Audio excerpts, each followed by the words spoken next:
Meteo Madagasikara izay soloko tena indray androany dia faly miarahaba ny reny sy ny vehivavy rehetra amin'ity androandroany ity.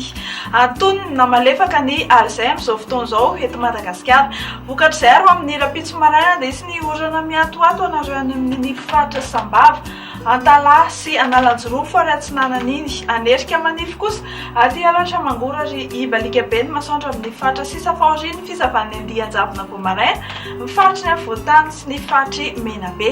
Ho amin'ny rapitso tolakandro dia mbola hisitraka orana miatoato hatrany ny faritra Sambava sy Antalahy, Analanjoroa sy Atsinanana. Izy kosa ny orana tandrifondrahona ny any amin'ny faritra Nosy be Samborano, Mazona aty amin'ny faritra Bongolava, ny distrikany Akavandra, Kandreo, Morafeno be sy Ambatomainty iny.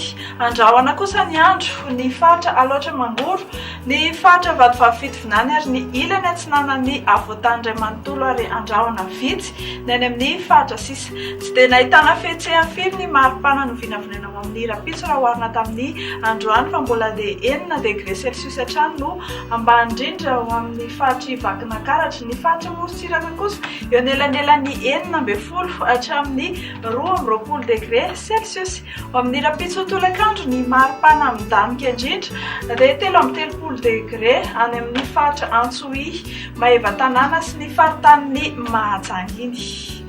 Teny fohy amin'ny toetry ny andro vinavina ho andreo nosy vitsivitsy sy firenena ivelan'ny Madagasikara. Anorana ny faritry Bangkok, anoram-baratra kosa ny faritry Paris, anorana tandrifondrahona ao Seychelles sy La Réunion, ifandimby eo ny masoandro sy ny rahona faritry Milan, Johannesburg, Nairobi, Maurice sy Comores.